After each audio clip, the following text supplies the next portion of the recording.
नमस्कार, मैं सत्या आपके लिए लाया हूं छोटी छोटी कहानियां पुरानों से चुनी हुई, दादा दादी से सुनी हुई और कुछ कहानियां जो सच्ची घटनाओं पर आधारित है।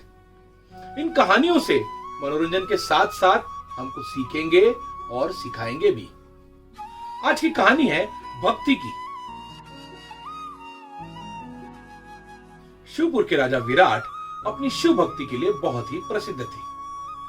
वे शंकर भगवान की पूजा, प्रार्थना और आराधना के नए नए रास्ते खोजते रहते थे। एक बार श्रावण मास में उनके मन में ख्याल आया कि क्यों ना इस पावन महीने के हर सोमवार को मैं राज्य का सारा दूध शिव जी को अर्पित करूं। इससे शिव जी अति प्रसन्न होंगे। राजा विराट ने राज्य में यह घोषणा कर दी कि इस महीने के हर सोमवार को नागरिक सारा दूध लाकर मंदिर में रखे हुए टंकी में डालेंगे।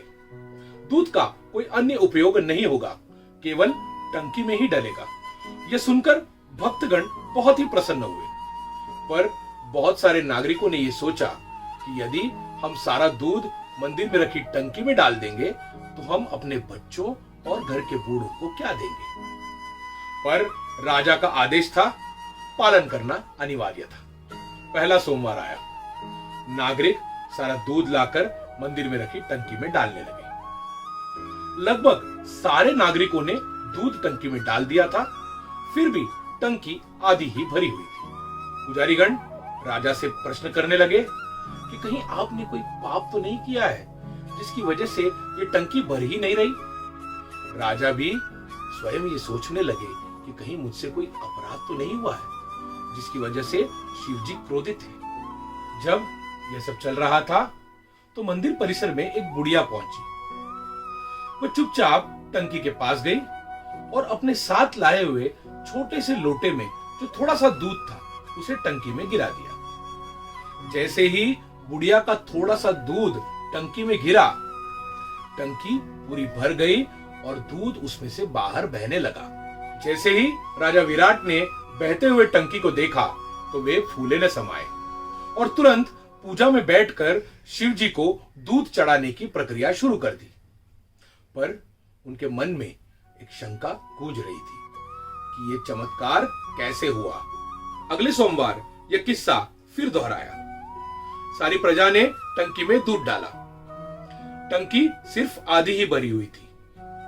वो बुढ़िया चुपचाप आई, टंकी में थोड़ा सा दूध डालकर चली गई। फिर अचानक टंकी भर गई और दूध बहने लगा।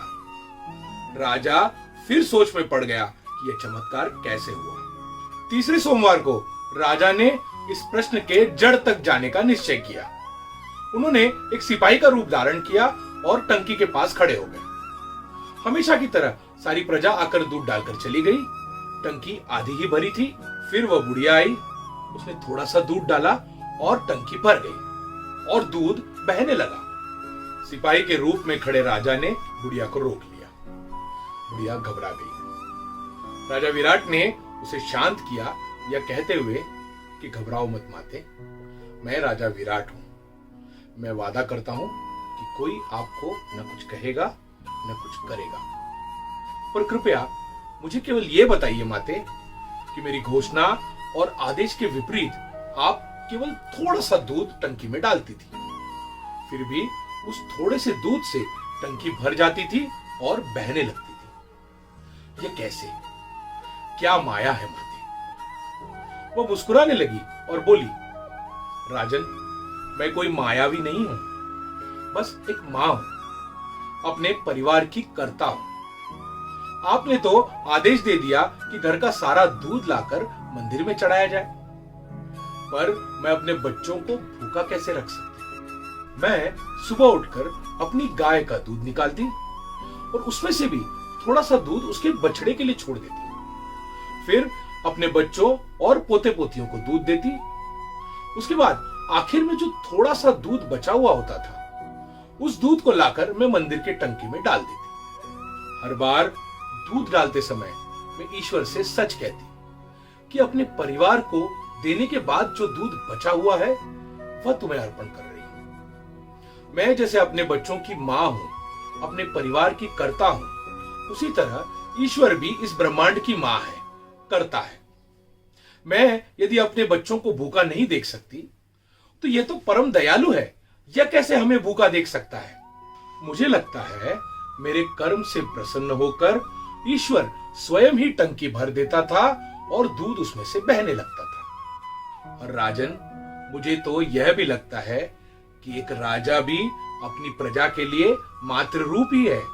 यह कहकर बुढ़िया वहां से चली गई। बुढ़िया की बातें सुनकर राजा को अपनी गलती का एहसास हुआ। उन्होंने तुरंत आदेश दिया कि अगले सोमवार से किसी को भी टंकी में दूध डालने की जरूरत नहीं है। उसके बाद राजा ने नाम मात्र एक लोटे में थोड़ा सा दूध लेकर शिव जी का अभिषेक किया। तो सीखना यह है कि आपका पहला कर्तव्य आपके परिवार की तरफ है, बाद में सब कुछ। और दूसरी बात, ईश्वर की श्रद्धा भक्ति मन में हो। जिन वस्तुओं से किसी का पेट भर सके, किसी की भूख मिट सके, उन वस्तुओं को ईश्वर पर चढ़ाकर व्यर्थ करने से ईश्वर स्वयं भी प्रसन्न नहीं होते। ईश्वर प्रसन्न होते हैं कर्तव्य पालन से, परोपकार से। आप मुझे सब्सक्राइब कीजिए और मैं आप तक नई नई कहानियां पहुंचाता रहूंगा। अगर आप सब्सक्राइब कर चुके हैं तो बेल आइकन दबाएं ताकि नई नई कहानियों की नोटिफिकेशंस आप तक पहुंचे।